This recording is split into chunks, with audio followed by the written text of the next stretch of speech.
for decades. Julia Grosso from Vancouver to win it for Canada. Canada came. Canada conquered. Canada gold at Tokyo 2020. You're listening to the Northern Football Podcast, your home for everything Canadian soccer, with Brendan Dunlop, Alex Gangué-Ruzic, and here's your host, Ben Steiner. Hey there, folks, and welcome back into the Northern Football Podcast. Ben Steiner alongside Alex Gangué-Ruzic and Brendan Dunlop. Brendan able to join us this week in what's been a very busy schedule for him, but episode 196 here on Northern Football, and a pretty busy week in Canadian soccer as well. Of course, Alex and I back in studio in Vancouver. I'll be heading back to Toronto later this week as well. But Alex, how you doing? Doing well. It's busy start to the week. Always, chaotic. It feels right after a long weekend, and you get a Canadian men's national team squad. Kind of not out of nowhere, because you kind of figured it was coming. You just kind of didn't know when and how, and we've obviously got that. But certainly in Vancouver, it feels like we got so much football. We had the Canadian Championship last week, some MLS on the weekend. You got MLS in midweek. You got the Women's Champions Cup that we're going to tonight. You got CPL on the weekend. It's just kind of bam, bam, bam, bam. But what a way to hit in the 1st of October. Yeah, I don't mind it. It's a lot of soccer. I wasn't able to get to the Whitecaps game. Was covering, I think it was close to like 12 of the MLS games from my couch on much. Saturday night, which was a little bit too much to handle. But, does one even cover 12 games? One watches 12 games and writes about St. Louis, but how much is being interpreted from 12 games? MLS 360 does do a good job of the whole, project, because you feel like you've been able to follow 12 games, except the funny thing was MLS 360 didn't show the opening goal in the TFC match, the penalty from, forget who scored the penalty. Prince Owusu scored the penalty. But they didn't show that until, the 60th minute of the TFC game. There was it covered most of the games, but it pretty well forgot that one, which I think was kind of a forgettable game, considering especially the end of it and Insigne's attempt on the shot that wasn't taken. But we'll jump into the CanMNT first as well. And we're starting to see some movement with, the NWSL standings. Some of the Canadian women's national team players may be eyeing potential moves to the NSL next year. We'll see a few potential players with that Whitecaps Champions Cup team as they take on the San Diego Wave and the Portland Thorns as well. Of course, Sinclair announcing her retirement this week. And I guess we'll start off with a question from Dave Starkey. Becky traded, Sinclair retires. With Jessie Fleming not getting a whole bunch of playing time, is there a potential move there, potentially back to the WSL? Or could Jessie Fleming be one of those national team players that looks at the NSL? We'll see if it goes as far as the last point, but definitely feels like a bit of a strange one that Jessie Fleming went, and it was her being with Becky and Sinclair, the three pillars of the women's national team, and then within 6 months, so much has changed. I think this is going to be a big offseason in Portland, though, and we'll have to see how the dominoes shake out, because Portland, they were so hot there in the summer, but, some concerns were raised at the time in terms of, at least from what I was seeing, in terms of strength of schedule, and, those who did raise the concerns proved to be pretty right in the end, in the sense that Portland has just completely fallen off a cliff after the Olympic break. It hasn't helped that they haven't been able to get Sophia Smith on the pitch, and now they're just in a dogfight to make the playoffs. And you do wonder what will happen. Rob Gale, will it go as far as him? But a lot of the questions have been asked of Karina LeBlanc in the front office and the roster she's built and some of the decisions, and that's where you kind of wonder with Fleming what ends up happening. Because if LeBlanc ends up going, you wonder if who comes in has a look at Fleming and sees a centerpiece and builds around her, or could Fleming kind of be a casualty of what's going to be a tumultuous offseason? Yeah, I was going to say, the Karina LeBlanc and Rob Gale, you have Canadian content there at the top of the organization, and with the Canadians that come in and struggle, other than Sinclair really, to get playing time, it's kind of weird, because you think that Karina LeBlanc would build a roster that elevates the Canadians. Not that she is going to build a roster purely for the benefit of the Canadian women's national team. She's trying to build, an NWSL contender. But there's these quality Canadians that have shown it at other clubs. They've shown it at the national team level. And they're not necessarily finding that success with Portland. And that seems like a weird one from Karina LeBlanc. Yeah, I mean, it's probably a bit more overlying, so to speak, in terms of just the club and, some of the, I guess, just how things have played out over the last few years. But the Fleming one is so surprising because like Sinclair, she's at the end of her career last year. She's been playing like... She's going to play measured minutes anyways, right? That's it. It's 30 off the bench. It's 60 to start. It's sometimes playing her in the Champions Cup. It's some league games. She's got a couple goals. But then with Becky, it was a bit of a surprise because like she'd had some good moments and then it would just be, a struggle to find the lineup. And Fleming, it's like she's in her prime. She's coming from England. It's like you paid a record transfer fee to bring her in. You kind of expect that, to be a centerpiece. But that's kind of something where the Thorns where, you fall into these slumps, things don't quite click, and they're just, you see with all the rotation, everything, like they do have a good team though. Like you look at the midfield, you look at the overall balance of the group, it is good. The only thing I'd say is maybe it's a bit on the older side, but that's where I'm so surprised with Fleming. So yeah, that's why I feel like with Portland, that's where probably the biggest thing is going to lie this off season of maybe they look at that squad, maybe continue to freshen up. There's obviously some young faces like a Moultrie who's super young, and you obviously got Smith who's still at a very good age and just entering her prime as a player. Like it feels like those two players have been around for a long time now, but they're still like so young, especially Moultrie. Like, she had to go through all the legal scenarios to get into the NWSL at such a young age. And she's still, one of the youngest players at her level in the world. Yeah, exactly. So I think Fleming stays. I just find with the fee splashed out, it just makes no sense to get rid of her from Portland's perspective. But it has been puzzling that she hasn't featured more centrally given their struggles. Yeah, I think staying in Portland is probably the route that Jessie Fleming's going to take. I would be shocked to see her go back to the WSL, just because it seems like there's a bit of a trend that, that players want to stay in North America at this point. Like we've seen Grosso come back. We've seen Jessie Fleming come back, even though I think part of that was to play with Sinclair in her final year. But I do think she stays in the NWSL. I think she probably stays with Portland, considering, the investment there as well. But the interesting one to me is, what are these players going to be in the NSL? Like, could there be an opportunity for Fleming in the NSL to be a cornerstone piece of a top franchise, which could be an intriguing option for her at this point, but it's not going to necessarily elevate her game personally. Look, like the national team captain is not going to be in the NSL in year one. Like, I think that's just, I'd say it straight up. And I say that like, that's not a shot at the NSL. I just think that's something from very fair from Jessie Fleming's perspective. Like, even if it's not Portland, of course, next year with the new CBA, she can have a choice of where she wants to go on a trade if that were to happen, or go back to Europe. I think for the NSL, it's more in that year one, it's going to be veterans coming in and setting the standard. Like I'd be looking a lot more at the, Alicia Chapmans of the world, the Sophie Schmidts, that kind of crew. Desiree Scott's another one. Or you kind of look at the younger ones who maybe haven't established themselves as much or coming up through the NCAA.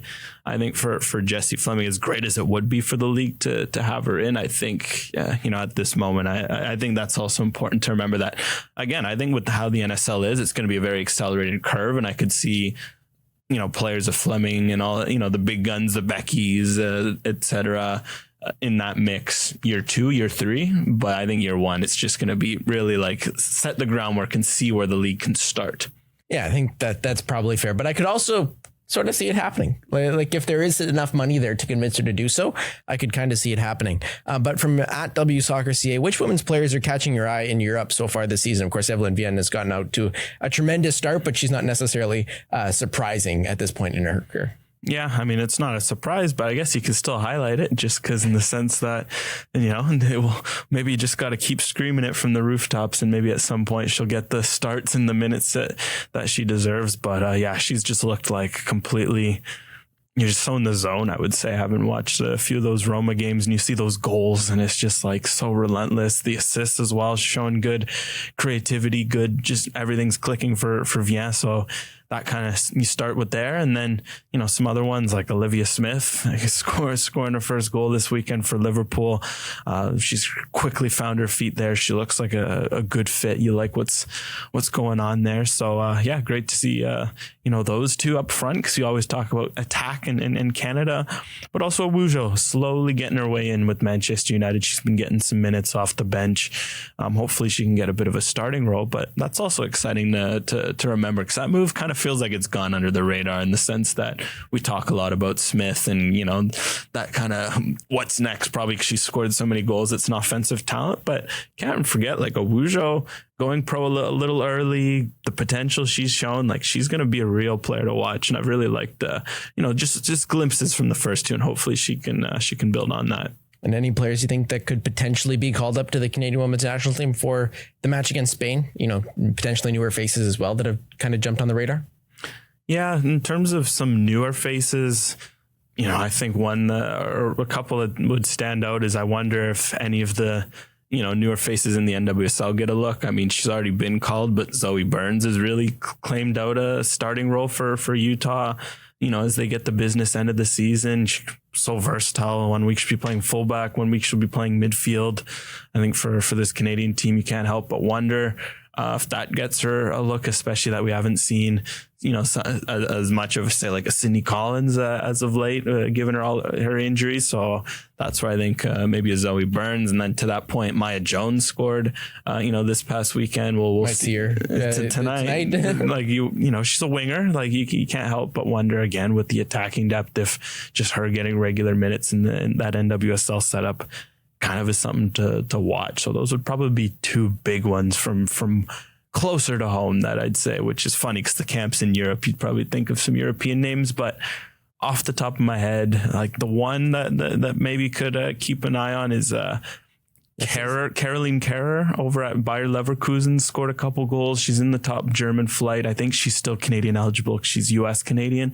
She's maybe one in Europe. She's a forward, I think, if I'm not mistaken. So if we're talking somewhat forwards, veteran as well, like 27. So like, not an outrageous age where we've seen Aladou's called up in that age range, right? Viens is 27. Like, given that she's in the Bundesliga, could be something to look at. Yeah, I would probably go with her before I would go with Amaya Jones, just considering, the flight from San Diego is not exactly the most straightforward one, but it's not like Maya Jones would necessarily turn down that call anyways, because... Well, she can hop on a plane with Sheridan too. Exactly. Like, it helps when they're all at the same. Making that trip. It's like Zoe Burns with Lacoste. Just save money, get them to double up. So you won't believe who just sent me a text, but...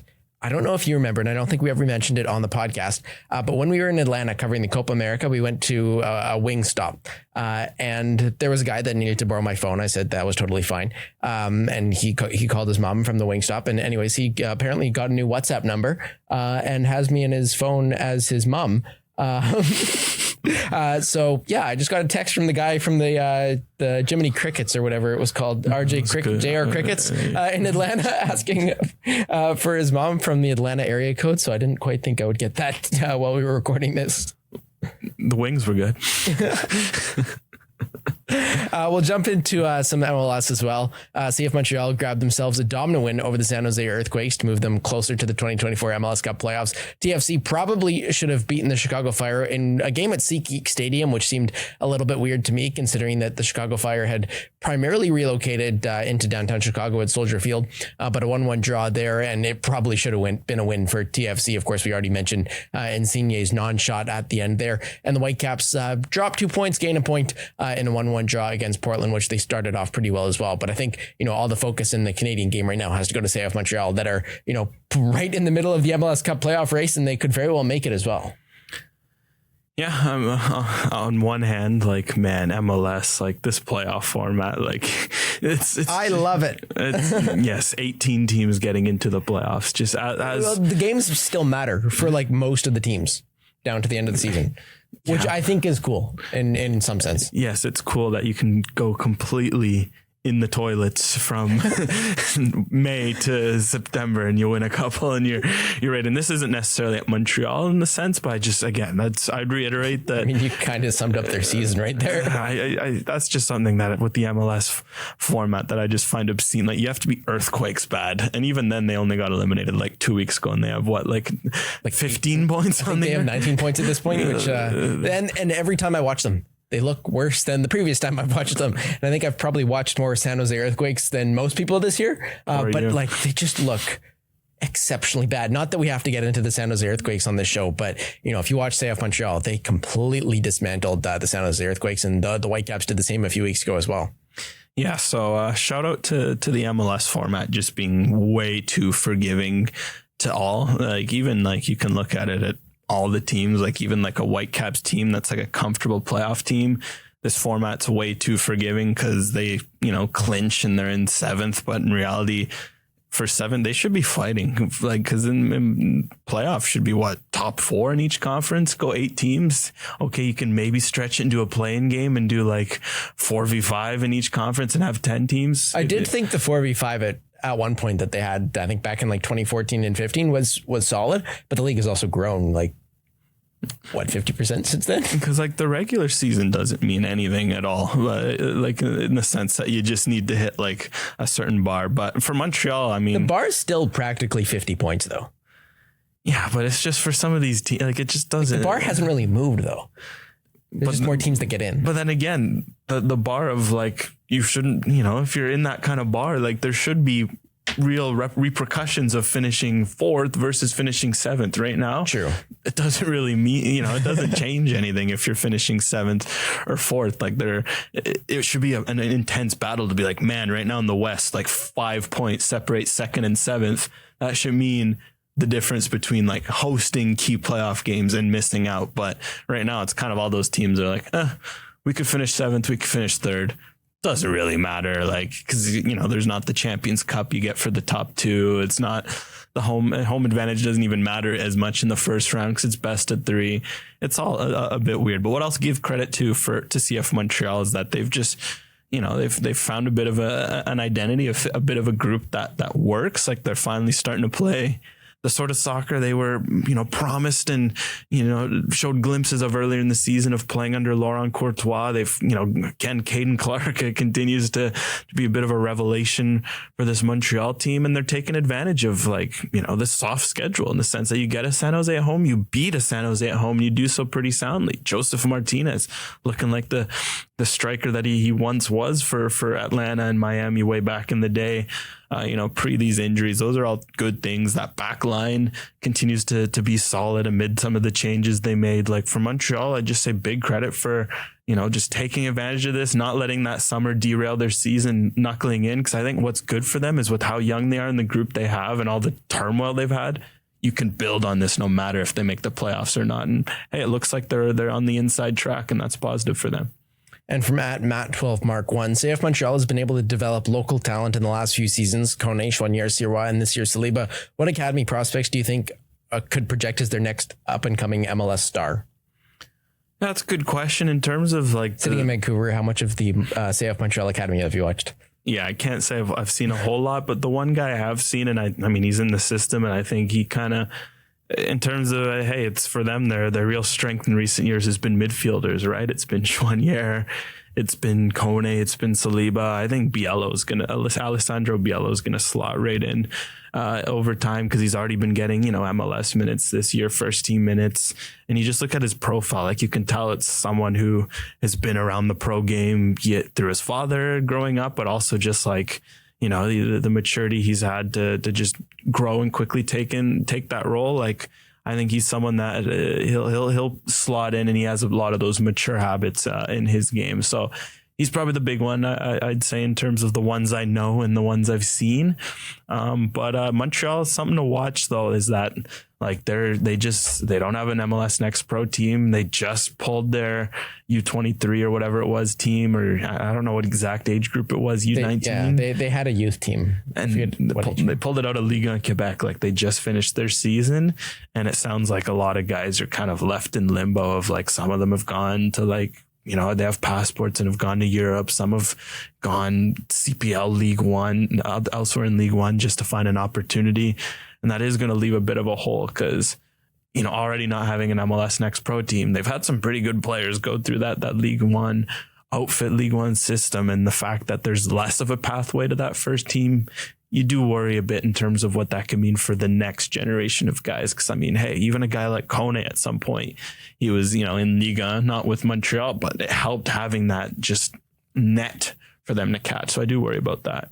Yeah, it's a step that most MLS teams have at this point. And I wonder whether, there's potentially going to be players that don't want to go there as a youngster because there's not really a spot to develop with CF Montreal because it's only really the first team. You're not getting any necessarily huge superstars out of the MLS Super Draft anymore. But, if you're an MLS Super Draft pick, I'd be pretty bummed out to go to Montreal because where are you going to play, right? Like there's not really an option of where you're going to play unless you're cracking the first team right out of college. Yeah. And you see with guys like Rita Zuhir, who's shown promises, right? But he's obviously got some things to work on. He's had to go on loan twice to the USL, which, it's good for him that he's getting that opportunity. But, you now have these places for guys to develop a little closer to home.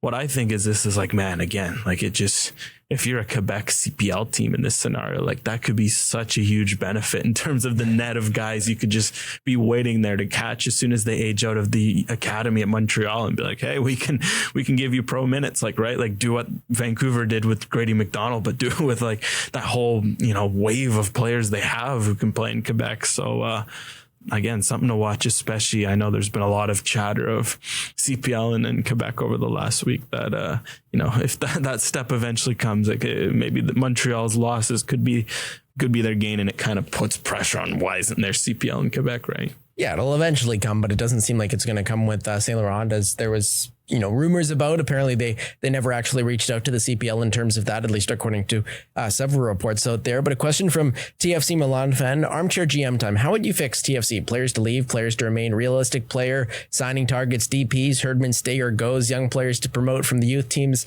Give us your realistic plan for the winter and into next season. And from Johnny Depp, not the famous Johnny Depp, but you are pretty famous. You do ask questions on our show all the time. So famous in my book. But what needs to change at TFC in order to bring them back to the glory days of 2016 to 2019? Should Brim or Russell Rowe come back to Toronto due to lack of playing time or starting at their clubs with TFC and get that deadly striker? I think the striker has to be Kyle Larin, and I would think that they're going to go after him this year. Yeah, I think Kyle Larin's an interesting one because that would tick something in terms of a need, but also, it's a name in the sense that it's the national team player. It fits he seems like a TFC player, doesn't he?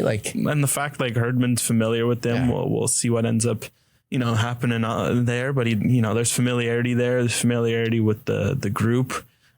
Again, I think for them, I wouldn't, in terms of actual fits, what I'd look at is, I continue to shore up that midfield is a big one. Maybe another piece or two at the back. Potentially even in goal, just because that Sean Johnson, I think maybe, he's a strange one in the sense that he can take over games, but you also, given his age, given what he brings, maybe you look in goal, or you give Luka Gavran a bit of trust and, kind of have him develop with a guy, maybe with Johnson being the guy in that regard. But for TFC, what I'd want to see is really continue to shore out the depth, but it's the DPs and U22s. Use those U22s, go to South America, really get some high potential guys that they can kind of round off their roster with, and then DPs, mix it up. Get a name, because I think for Toronto that there's this expectation. I think there's names you can get that are both realistic and also playing at a good level. Maybe you look at some guys playing in the Turkish league, maybe you go look at something of that level. But then I'd say also you don't need 3 names. I think 1 or 2 names is fine. You've seen it with this whole Italian experience. You have a bit too many names and you don't actually focus on a team. Then from there, go and find the best fit who's in there between the ages of 23 and 30, who plays a certain role. Maybe it's a number 10, straight up and outright number 10, and do that. maybe like a Ryan Gauld-esque player, like try to find that, but then have your name, maybe your name's your number 9, maybe your name's something in that regard. So those would probably be some of the big focuses I have on with TFC. And it is a bit of a unique challenge in the sense that I just don't see them going full scorched earth and money ball and rebuild. So they're going to have to be a bit creative in how they manage their money, but also make some shrewd signings that you need in MLS. Yeah, it'll be interesting to see exactly where they, find their success from, because there's a lot of ways that you can go in MLS. And I wouldn't be surprised if, we start to see potentially, them go down that U22 route that we've seen from some other teams. And they haven't really taken advantage of that U22 route before, because, you look at some of their previous U22 signings and they haven't panned out. Ayo Akinola was one of their U22 players. Yeah, they went internal instead of exactly. Like it didn't necessarily make much sense to me to go down that route, especially because the U22 signing can be something impactful and also be something that 3 DPs. You see Miami, they've used the U22s to their advantage. I mean, you can spend money on them, or you can take project players like a Pedro Vite that, took a few years, but he's paying off now for the Whitecaps, and you could potentially see that like something similar for TFC. Now they probably want success a bit quicker than that, but if Insigne is going to be there for 2 or 3 years, then okay, you might be able to have that project. Well, it's like Miami, right? Miami, you have your star, you got your, stars at the top, but then you got, of course, your U22s underneath them who are both ready. Like, you can't tell me some of their U22s haven't been playing up to the level, but it also helps that they're learning and being mentored by those star players. So I think there's a bit of a relationship, and again, for us close to home here with the Whitecaps, you see like there's a Gauld, like that's the clear DP. Kubas, like they're the culture carriers, they're the guys, but then it helps the U22s and even just the Whitecaps, the youngsters, to have those guys to help not just elevate what they can bring now, but for the future. It's kind of a balance of you need some of those, and that's what something TFC had before. It was like Giovinco wasn't just a superstar in terms of just game-breaking ability, but there was a certain element of leadership and mentorship that rubbed off on a whole generation of guys, such as an Osorio, we have to remember, was, his early 20s when that whole era was going on. And you see it now in the leadership he brings. You kind of want that generational shift. And looks like Brendan's joined us here as well. Brendan, welcome back to Northern Football. I know it's been a pretty busy time for you, and it looks like you're in Toronto as well. What's going on, boys? Yes, I'm back home in Toronto. I've got the Toronto FC New York Red Bulls game on Apple TV Radio on Wednesday night, so that'll be a new one for me. I'm looking forward to that. But also looking forward to what will be a very busy offseason for that club, as I'm sure you guys were just touching on there. And there'll be a lot of moving pieces and moving parts over the next few weeks, but I think a lot of how that goes this summer will be determined on how they finish these next 2 weeks here, or this next week, these next 2 games, because making the playoffs, albeit they still crash out with one wildcard game or in that wildcard scenario, I don't think it's going to change too much, but there is a possibility here and a reality here where they have a proper first round series, and that's, I think, the bare minimum of what people were expecting after the start to the season that they had. We have to be careful, though, because if you go, into the playoffs, you can't let it skew what you learned either. So that's what TFC will have to be careful, is that I think there's clearly things to fix and to work on for next season. I think this can extend to CF Montreal too, right? Like with what they've learned from this summer. Use the playoffs as more of a boost, right? More of a proof of concept of, all right, like, that's a good start. Let's build, right? Like that's something that we will have to be wary of, I guess, from that perspective, is that you do make the playoffs. It's less of a, it's not. I think that's something worth stressing. Yeah, I mean, by making the playoffs for TFC, I kind of wonder, is it success making the playoffs if you make the playoffs and it's against like Miami in that first game? As in, if they get run off the pitch by Miami, I think it's I think it's a marker. And to Alex's point, like they've invested a ton in Lorenzo Insigne. Now you've had 2 full seasons, a proper sample size, I think, to determine and say whether it's worked or not. We all would agree it hasn't worked with him. But with John Herdman, it's been only 1 year.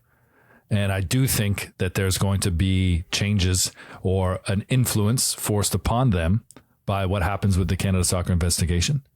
And should that not go the way of John being ushered out the door, then I think they're looking at the playoffs as a measurement of what is possible for next season, as in, they want to fast track this project as much as they possibly can. And if that's the removal of one of the star pieces that are costing a lot of money, for next season, if the club still believes that Herdman's the guy to take them forward, then it's Herdman they're going to back, not whichever one of those players it might be.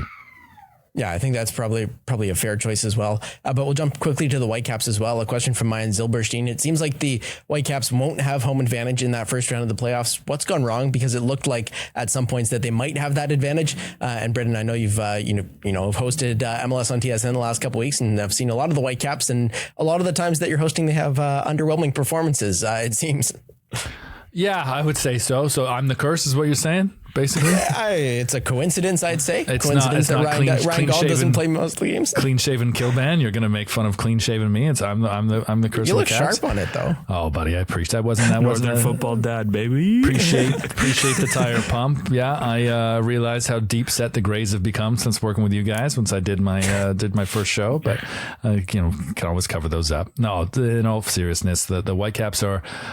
If I was a Whitecaps fan, I'd be frustrated, because you can see, as Alex has pointed out all season, they have the tools to be a top 2 team in the Western Conference. At times, they've shown that they can do that.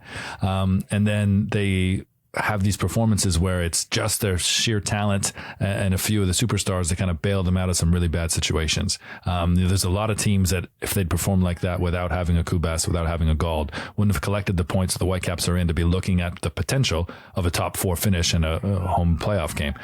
That still feels, there's a lot of work for them to do to get that, and that shouldn't be the case. They should already be comfortable in that position, I think, and that's the frustrating point. But the playoffs are a whole new ball game, and they do have the opportunity and the talent and the tools to be able to go on a nice little run. But they haven't shown to me that they're a title contending team. Well, I think to be a title contending team, you need to be dominant at home. I think that's a must, and it's so funny to think that the Whitecaps were dominant at home in 2021, 2022. They were so good at home. And then for them, it was just their road record was putrid. It was abysmal. And now they've finally got an elite road record. They're top 5 on the road in MLS, yet they've been pedestrian at home. And unfortunately, if you want to be a supporter shield team, you have to be dominant at home and pretty darn good on the road. And the way it's been aggregated between their home form and road form, it's left them where they're just on that cusp. And that's again the big surprise is that, for what it's worth, they're putting in good performances. They go out and they should beat Portland, but then the thing is they don't. And that's the difference of good teams at home, is that when you're going to the Miamis, the Crews, all those sorts of top teams, they're going to blow the absolute doors off you. And, 9 times out of 10, they're taking all 3 points. Whereas kind of right now, teams can have confidence of going to Vancouver and be like, yeah, you might get the doors blown off you, but they might not, pay. Against Portland, they went up 1-0. They should have made it 2-0 and it should have been game over. They let Portland back in. And then you look back and it's a tough one to analyze. You're like, okay, the Whitecaps severely, outshot Portland. They had the better chances.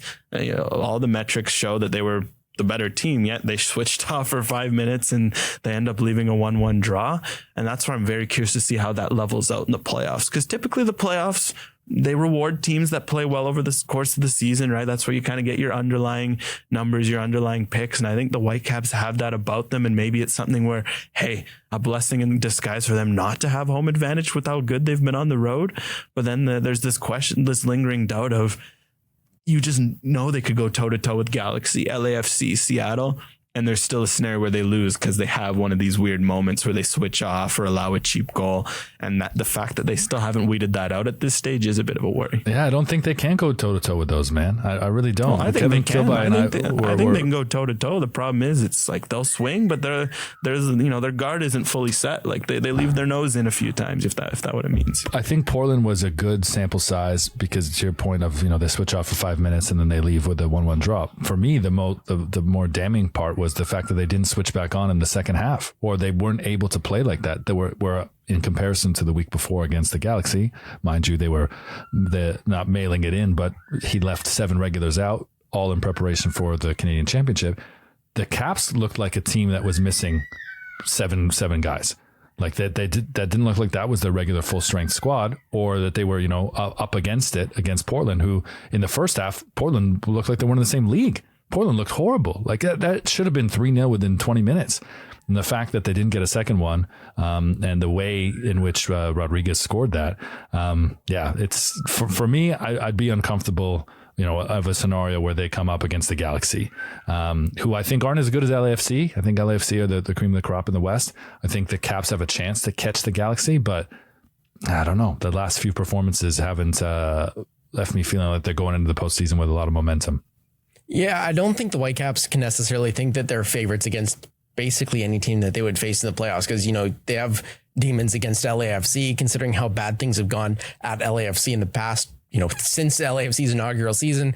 The LA Galaxy, they just seem outplayed in that match a couple weekends ago. And yes, as you said, they were resting a whole bunch of players before the Canadian Championship, but, they just didn't look comfortable in that. And then against Portland as well, Portland's missing Evander. You should probably take advantage of that. But at the same time, the Whitecaps are missing Ryan Gauld. You kind of have the two working class MVPs of the smaller market teams over the last couple of years missing from that game. And neither team was able to take advantage. But also a draw does seem somewhat apt for missing a cornerstone piece of both those clubs. See, it's funny, though, about that Galaxy game where they rotated is that, it's something where the score was very deserving of LA. Like LA took it to them. Like the quality, like Peck was incredible, Puig was Puig, etc. But the overall balance of the game wasn't the Whitecaps got the doors blown off them and it was a 4-1. It was, again, the Whitecaps somehow went toe to toe with the B team, but they made 3 mistakes. And again, that's where, if you're Vanni Sartini, and that's where I kind of something to watch is that this Whitecaps team has been a bit too rooted in perfection. And sometimes the problem with perfection is that it's absolutes. When you're not reaching those absolutes, it can lead to mistakes. It can lead to letdowns.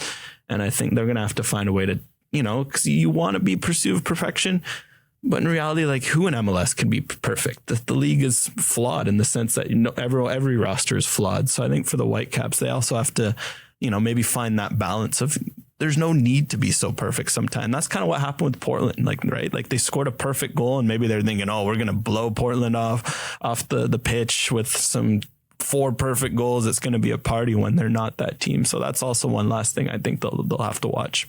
And over to the Canadian men's national team as well. Canada Soccer announced the men's national team roster on Wednesday for the October 15 friendly against Panama at BMO Field and training sessions in Montreal and seemingly a bit around Quebec as well. Lots to note from a 26-man group. The regulars were pretty much all called up except for Ishmael Kone and Tejan Buchanan. As were newcomers from the last window, Nathan Saliba and Nico Sigor. Also joining the group for the first time are the long-awaited calls to Santiago Lopez, Kwasi Poku, and Jamie Knight-Lebel. Theo Bair is back. Still no Ike Ugbo. Kone, of course, out after picking up an injury with Marseille this past weekend.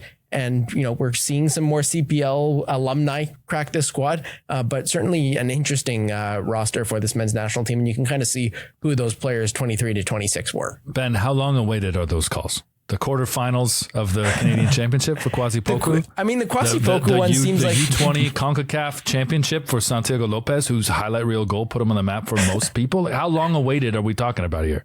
We've gotten a lot of questions about them, I'd say. Maybe not so long awaited, but I heavily demanded. Maybe is better wording. Hey, we know Ben's perception of time can sometimes be a bit.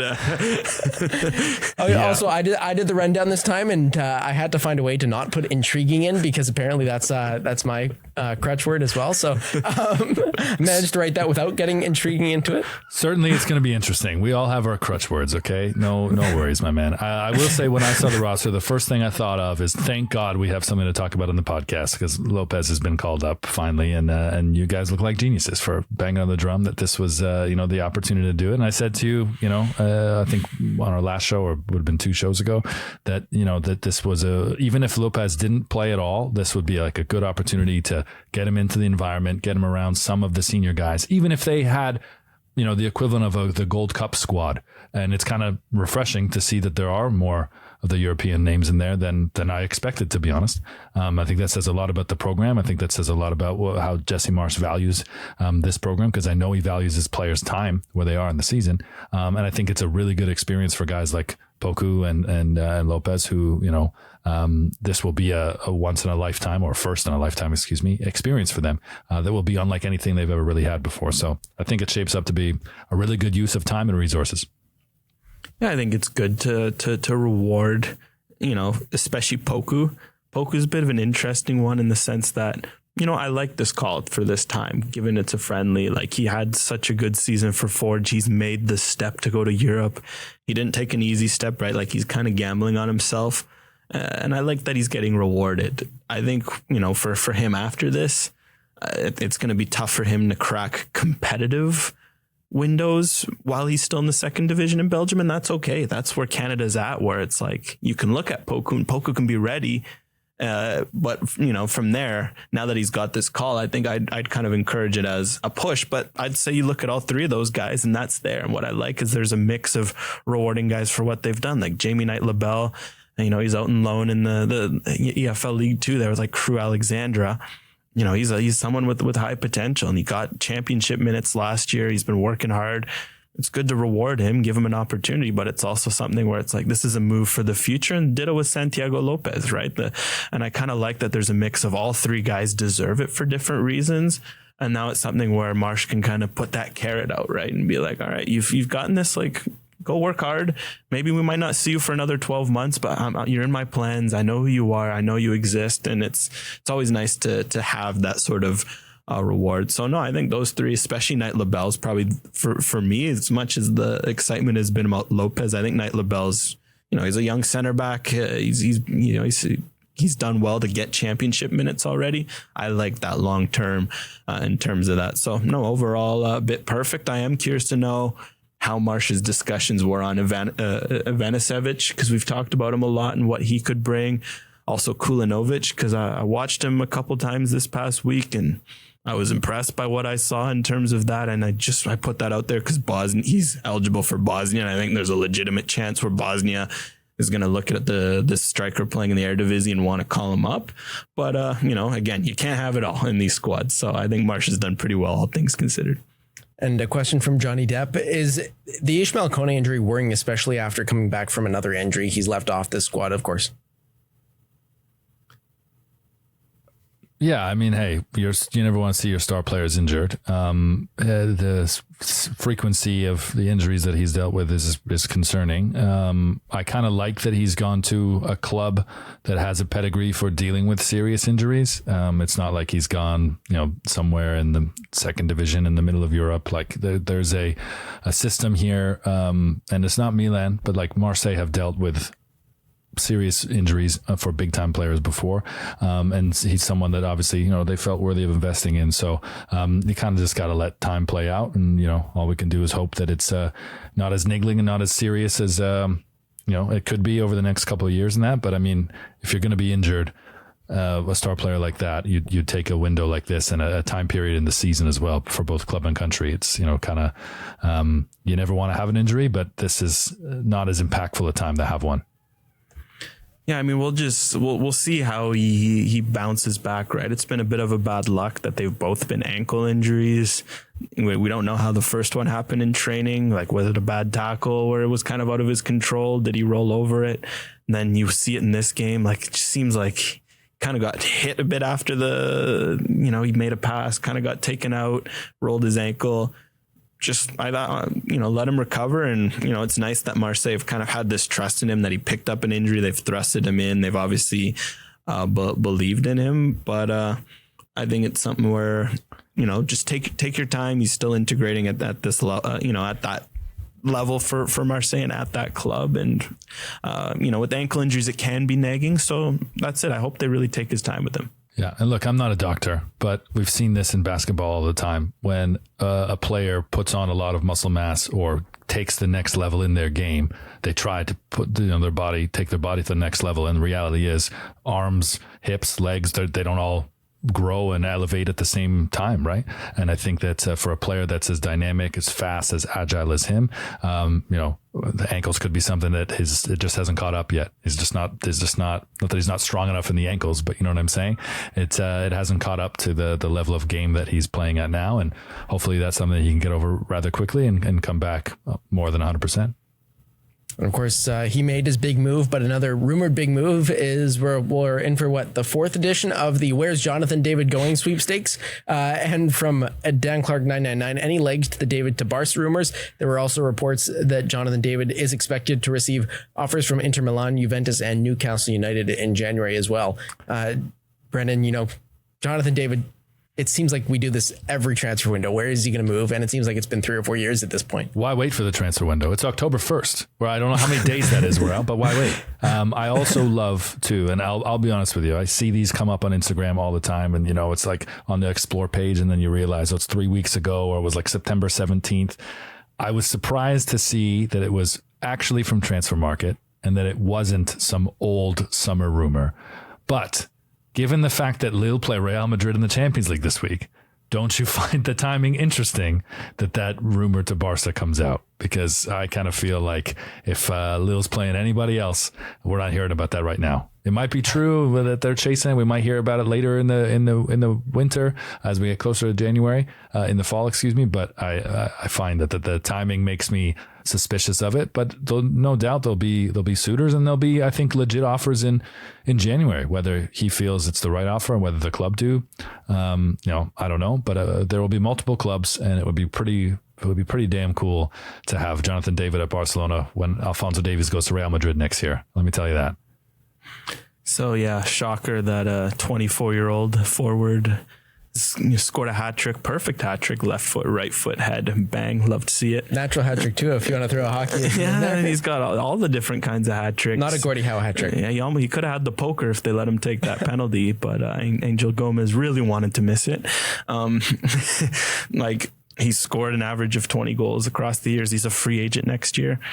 I find it this is not necessarily a shot or anything in terms of just the rumors. I'm going to find it hard to get excited about anything until, at least January he can start to sign a pre-contract, just because, credit to him in a sense, it sucks for Lille in a sense, because you feel like this could be a $60-70 million player for them. But in terms of David, he set it up nicely where he's playing Champions League football. He's doing his thing week in, week out. He's a star at Lille. He's going to keep having performances like this that wow us. It was incredible to watch how well he played against Le Havre. But then, when time comes down to it, he's going to have lots of people looking, because why not? If you're Barcelona and you're looking at Lewandowski and you see a free agent 24-year-old forward with a pretty good track record, why not? And that goes for a lot of clubs. So personally, I'm just finding it hard to get excited about one specific move, because I think if he just does his thing and keeps his head down, he's going to kind of have a pick of where he likes to go. And he's even going to have the luxury that a lot of players don't have, where he can maybe start to look at, where do I want to live in terms of cities versus fit? 'Cause he might have multiple clubs where he sees a fit and he can look at, all right, what's where am I going to be living? Am I going to be living in a rainy city? Am I going to be living in a hot city? He's kind of got himself in a pretty good position for a 24-year-old. Pick between Barcelona or Newcastle. Where would you rather live? Oh, don't, man. In my early 20s, ooh, bro. I went to Newcastle. That was my introduction to England. And that was peak Geordie Shore years. It's a toss-up, Ben. It would be a toss-up. If I had skill like that, it would be a toss-up. I think I would bet on myself and think I could always go to Barcelona later in life when I want to settle down. Newcastle was a good time back then. At this point, Newcastle might even be a better shot for trophies than Barcelona. Hey, Milan wouldn't be the worst place to go either in terms of, I loved going up there. Torino is an underrated city. You got some options there. You can, of course, David, he's a fashion guy. We have to remember, he's in Fashion Magazine. Exactly. So maybe you can't, if a London club comes calling, you have to know he's probably looking at that being like, I could probably do, a little Premier League and a little fashion too. It's a good point. I'll end on this and then I got to dip, guys. I think that, for a player of his stature and his status, and you say the same about Alphonso Davies, a lot of it comes down to once they get to this level where they've really achieved wherever it is they are in Europe, and then the next level or another big opportunity comes around. I think it does come down to not just their lifestyle choice, but whatever their childhood pull is. And I don't know with with Jonathan David, but we know Alphonso Davies, like many people, always revered Real Madrid as the team they love to play on FIFA or the team at the top. So that team comes calling, you're taking that seriously. And I think that can outweigh a scenario where, living in Milan, if he plays for AC Milan, but hey, he gets to be with Tejan all the time, playing for a club that you grew up dreaming about playing for, if that is Barcelona, I think that outweighs that one lifestyle choice. And so I think that that'll be interesting to see where that pull is. In addition to, there's so many other factors. And not to mention that both AC Milan and Inter Milan are facing a ton of Italian federal probing because of their supporters' dealings with the Ultras right now. So those clubs might not be purchasing players over the next couple of windows, but who knows? Maybe that'll be just to the supporters. But it makes for an interesting watch. And man, it's just amazing that every transfer window we're talking about marquee Canadian players now. Like that just feels normal for you guys. But that was not normal for me in my career. That didn't feel even possible until Alphonso Davies left. And even then, it didn't seem like that would be a regular thing. This is purely a pandemic, not phenomena, but reality. And it's pretty sweet that it's only getting bigger. Yeah, it's only getting more exciting. And Brendan, thanks for hopping on for a little bit. And we'll send you back to MLS on Apple TV and MLS on TSN as you continue to... You can probably hear my screaming child right now. I can only assume that the CFL highlights that he's been watching on YouTube have expired and he's freaking out. So yes, I'll get back to it. But thanks for carrying the ship, boys. Appreciate it. Talk soon. Awesome. Talk soon, Brendan. And we'll jump into a couple other questions here on Northern Football as well. Episode 196. Alex and I here in studio, and Brendan just able to join us in what's been a very hectic time for him, but always nice to have the three of us together. Toronto is not on the Club World Cup stadium list. Thought it was always going to be a stretch considering the renovations weren't going to be done. They're not there. Should they have made a bigger effort to get there? I wonder how much control, how much say they had. Although you do wonder, like, why the heck are Seattle? How did Seattle get in when it was supposed to be all Eastern? Oh, because their team is in it. Well, that's a fair one. Not it is true, but it just kind of does. It looks so off in the map when you got just Seattle, like boop, all the way up there on the West Coast, like poor travel. Like if some team gets drawn and they have to go up to Seattle and then go down to Miami, but. Yeah, I just think with Toronto, it must be the renovations. Like, I think that's going to throw a real wrench in things, and that might lead them to have to explore that scenario we talked about last week where maybe they're going to have to be an intercontinental playoff host or something as their test event. So, yeah, I think that's probably the biggest reason I'd say off first rip. And from Danny Cunha, which men's national team players are you worried about regarding not getting enough minutes at their current club, and who could be looking for a move come January? And I think one of the names that does come up when we talk about this is Ali Ahmed. It's the MLS offseason. He'll be able to sign, potentially somewhere or more so get a transfer. He wouldn't be able to sign. But I think if I'm the Whitecaps, you have to demand an exceptional fee for a player like Ali Ahmed because he's still on the MLS supplemental roster. He's still a very affordable amount of salary and a very useful player, very young player as well. So I think, the Whitecaps would have to be really, really hard pressed to give him up. It would have to be, the type of offer that they can't refuse because he could play a real key role in the next couple of years with this team, kind of in their contention window at this point. Stuart Armstrong's here, Ryan Gauld's here. There's opportunities for the Whitecaps, and I think Ali Ahmed, if he elevates his performances with club, is going to remain a Whitecap to the end of his contract. Now, the question for other players, other than Ali Ahmed, I think that's a little bit more wide open, not to take this down an Ali Ahmed pathway. I was going to say, you clearly had something to say on Ali Ahmed because I don't know how much that fit the question. So, good answer to insert name here, putting in a question. In terms of guys not playing, because at least the one thing that Ali Ahmed doesn't have to worry about with the Whitecaps is playing as long as he's healthy. Because of course he had a bit of a knock that would have been nice to see him at full strength in the Canadian Championship final, and hopefully he gets back to full strength ASAP for the Whitecaps. There's a few I'm kind of looking at close to home. Jason Russell-Rose, the big one in the sense that man, if Cucho is going to keep doing his thing and, Diego Rossi is still there. I know we've said in the past that there's a room for those three, for there to be JRR, Cucho and Rossi, but say, that doesn't materialize, and given Russell Rowe's age and the fact he just can't stop scoring, you do wonder if he maybe, makes that jump to Europe, especially when you heard that Celtic and Rangers were interested. So I think he's an interesting one to watch this offseason. Torch that league though. 100%. And maybe that could be good. And he elevates because he's still at an age where he could go to a league like that and look to move on, or maybe he goes elsewhere. So I think JR is going to be one where it's going to be fascinating to see what Columbus kind of offers him this offseason, in the sense that, like, all right, we get that you've scored X amount of goals and X amount of minutes, you're a starter for us next year. Or if it's something like, look, we're just stacked and, maybe those minutes are hard to come by. Another one to watch is Joel Waterman, in the sense that, he's still in the picture, and, with Montreal kind of going on this run, and, him being a free agent and him maybe not fitting in the team as much as of late. He could be a very intriguing, free agent signing. Even just like, he's a Langley guy. You do wonder if Vancouver, if they're looking at losing some of their center backs for whatever reason, you kind of wonder if they'll kick the tires, and maybe some others, TFC looking for center backs. Maybe they look at a Waterman because there would be some familiarity there. That's just kind domestic player as well. Domestic player, right? Just another one to throw in terms of, some others. Stefano Stacchio is fascinating to watch because he's playing enough with Porto where I'm not too worried, but that goes in waves though, right? Like, sometimes you see him playing regularly, and sometimes you go months where it's like, oh, is he not getting enough minutes? Like, I would be happier if he found somewhere, preferably in Portugal, that is just consistent for him. Well, that's it. I think had he been 4 or 5 years younger, you don't mind it. Like, it's Porto, it's a giant club. He's playing enough. He's playing in Europe, but he's kind of also at an age where it's like, you just want him to, like, you know what he is, and it's a very good player.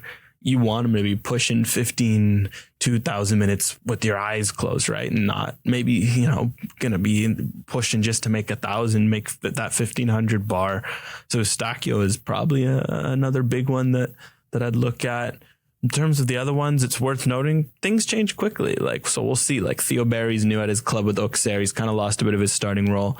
Hopefully he can get that back. He's back in the men's national team too. Yeah, so maybe just being back in camp, getting fit, right? Because he had a bit of an injury. That's why he kind of lost that spot, because you saw with Alphonso Davies a few weeks ago, we're kind of worried, like, contract situation, Vincent Kompany, wasn't playing him, and then he's gone and he's gotten a bunch of starts now and he's looked really great. And I don't think Bayern's going to consider dropping him. And then they're like, all right, this reminds you as well how quickly things can change. So for the guys in Europe, you are still kind of at that point in the season where teams are figuring out where they are. So like Derek Cornelius, no idea what's going to go on there, because he's done well with opportunity to get in, to put in some good performances. But we have to remember, Marseille's got so many center backs. So can he keep a spot? Maybe in January, you're kind of wondering either, man, like, what a home run of a place this has been. He's won his spot. Or you're kind of looking like, could he be earning more minutes? It's a bit early for some of those Euro guys. And we'll get into our Canucks Abroad recap as well. Of course, you can find out all about Canadians abroad on the Canucks Abroad Twitter and their website as well. And the biggest move this week was Jessie Costa signing to Corinthians, broken from Fabrizio Romano. You don't often see, sort of B-tier Canadians on there. But Jessie Costa does make his move to Corinthians. And the question from Nick Spirit, Costa going to Corinthians was a surprise. Does he have upside to be a CanMNT player one day? And if so, what's his best position? Of course, he's another player that we've talked about endlessly over the last, half decade or so. Yeah, well, half decade. Wow. 5 years. He was in the picture 5 years ago. We were mentioning him 5 years ago. 5 years ago? No, because he kind of broke on like 2022 at the U20. I know that's only 2 years ago. That might blow your mind. Well, to be fair, I remember us in the Ryerson studios talking about Jessie Costa, and that would have been early in our degree before the pandemic. So we've mentioned him for at least 4 or 5 years. I mean, potentially. I mean, that's, yes, time. What a concept. But I'll get better at that one. I just have to check you, because you're throwing out sometimes these fives, these decades a bit liberally. But in terms of Costa, I can't lie. I almost did a bit of a spit take when I saw the Fabrizio tweet, because it came on my For You page, and I really just need to stay away from there, because it's just not good anymore. It's just really a mess in terms of the carnage. But man, a moment like that, when I'm just scrolling and I see, did I see that right? Jessie Costa, Corinthians, Canadian, Fabrizio, and you're like, oh, okay. And like you search and you're like, okay, yeah, it's like legitimate. Like you kind of almost do a bit of a spit take, and it reminds you what a good For You page could potentially look like. Although I think the ship of that is long sailed. But in terms of Costa, I mean, it's something where, yeah, he's still young, right? Like, he's still a U20 player. Like, he's still, I think he's just 19. So that's, just to confirm, yeah, he's still a U20 player. He's just 19 to confirm on that. Like, he's going to Brazil. again, it's, as you will say, for any Canadian that age making a move, will he play? Because I think if he plays in Brazil, yeah, people are going to be looking at like, all right, could he go back to Europe? And he's a number 10. And sometimes, a position like that is just about finding your club, finding your fit. We'll see what happens long term, because again, I think he's best as a number 10 as a creative piece. But we've even seen it in Canada youth camps. It's hard to be a number 10 because you're either, sometimes you have to defend like an 8, or you have to play a bit of as a striker or turn into a winger. And that's tough for these 10s to do. Based on what I've seen of Costa, he projects more as those like 10s who play like an 8. So can he find a role like that in Brazil? Hopefully, because I think with Canada, as we've seen, they could certainly use some more 10s who profile as 8s. They could use more 10s no matter what the heck they profile as. So there's definitely room for Costa to get in this picture if he earns regular minutes in Brazil and, does some things and potentially moves elsewhere. I mean, where would you rank the Brazilian league if he stays there? He settles in and he becomes a regular for Corinthians and he's there for, a while. Would you say that a player thriving in the Brazilian league and not necessarily moving abroad would be a regular on the men's national team? Not regular, but I think he definitely would be. Like, I'd see it, especially like we'll have to see right now. Corinthians having a bit of a, tough season, but typically they're a big club and they push up the table. If he's in Libertadores, like discussions, he's playing 1,500 minutes. It's similar to like maybe, like in and outs like a Belgium, right? And in terms of that sort of level. So I'd say, why not? Again, it's all about how he moves upwards. So that's why I don't mind the Brazilian league, especially the top half, because you see some of the players playing in the league, like it's a very good level. And Tajon Buchanan is set to make his Inter Milan return in October after rehabbing his injury from the Copa America as well. Reports, at least out of Italy, are saying, and that's a big one as well, because, if he's back in the picture, then it's a bit of a different looking men's national team too. Yeah, and it feels like he has a role to play at Inter. There wasn't much movement in terms of wide players this offseason for them. And, based on what I've seen of their start to the season, like there's a legitimate path for him to earn pretty good minutes. Of course, with their busy schedule, that helps. But in terms of the options they got, so of course he'll be eased in. But no, I'm excited for Tajon Buchanan that it's this early. You kind of worried it would go till like November, December would really derail his campaign. If ultimately he's back on the field in October, you're pretty ecstatic in terms of where we were projecting. It's pretty much the start of the season. Like it's not that far into it. No, and like he gets up to full speed in November, which is good for Canada because that's when their competitive games start. I'd say it's all looking pretty ideal, and hopefully he can win that spot that I think is there because. Yeah, you've looked at, for whatever reason, Dumfries just hasn't been the same player the last few years compared to where he was. They still got guys like Darmian, who was like very solid, very reliable. But you look at a lot of their wide players, other than DiMarco, they're looking for wide players who can bring like output, guys who can go. And like that's something where Buchanan, he's more of an offensive wingback, and they've kind of lacked that spark at times. And I think there's a room for him to go in there and do some damage and start slow, and hopefully he can earn that starting role. Of course, Jonathan David also had his big weekend with his hat trick, right foot, left foot, head, in perfect order as well. And after picking up his first goal contribution since May in last week's 2-1 win over Real Betis, Kyle Larin grabbed his first goal of the season for Mallorca against his old club, Valladolid, on the weekend. And it seems like he's rounding into a bit of form, which, is perfect timing considering we were talking about him, not 2 weeks ago about that potential move to TFC. Maybe that's still a thing, but, it seems like he's kind of settling in at Mallorca. Yeah, maybe there's just something about the stadium in Valladolid that he turned back the clock, and poor fans there in Valladolid, because obviously he was loved there. He had such a cult hero like six months, even though they got relegated. Of course, they spent a year in the second flight. They come back up. You wonder what could Kyle Larin look like back in the purple, but he gave their fans a bit of a reminder of what he can do. And what I loved about his goal is just it was so well taken, like in the sense that it wasn't like sometimes when you're slumping, you need one to go in off your ass. You need one to just like be an ugly rebound. No, Larin broke that slump in style, like ball over top, impeccable touch, toe poke finish. All of it was just great to see. For Larin, it's all about confidence, because for him, he's had the confidence of the Mallorca coach the last few games. He's gotten a run of starts. It's helped that Mariki's been injured. Well, Mariki's out. Like, how it is. They're going to look at whoever's scoring. So Larin, you've been given this chance through a mix of the effort he's put in and the Mariki being out. Now build off this goal and go score some more, win your spot. And I think that's something that Canadian fans will be happy about, because, it's always nice to have an informed Larin in terms of just what he brings in the mix, be it as a super sub, be it as a starter. So like we said last week, keep on building. And on the women's side of the game as well, Olivia Smith opened her Liverpool account in a 1-1 draw against West Ham, and a bit of a beautiful goal as well. Yeah, great to see just how she's fit in. We kind of touched upon it off the top, but more specifically, Liverpool have been playing a 3-5-2. Interestingly, she's been playing as like a second striker in a bit more of a free role, can kind of pop up wherever. And I think that's super exciting to think that, maybe that could be her best position, because we know she's good with her right foot. She scored some bangers, but she scores a banger with her left. At that level, she can dribble, she can pass, she can shoot. It's kind of like a do-it-all attacker. Maybe that kind of free roll up front could be something where you're thinking like, man, her and Viens as a pair for Canada, that's not the worst option of Viens just going in behind, opening up space for Smith. So yeah, I'm excited to see how she develops for Liverpool, because the fact she's getting regular reps at this top level, it seems to be such a good omen for what she could do for Canada. And we also learned about the UEFA Women's Champions League draw. Evelyn Vienne and Roma and Vanessa Shields Lyon will face off in Group A. Kadisha Buchanan and Ashley Lawrence, both with Chelsea, are in Group B, and Luciane Prue with Juventus is in Group C. What else do you see from this Champions League draw? Yeah, I mean, it's going to be funny to see Vienne and Gilles face off, because obviously, they're close. They're good friends. So it's always funny when you kind of see those matchups, and, Roma will have a bit of a noise to want to make this season, especially with how they've just been rolling in league play this year and the last few years. Of course, Lyon, for them, it's title or bust every year. And after losing in a final, big year ahead for them. Chelsea's a fascinating one. Of course, new coach with Sonia Bonpastor.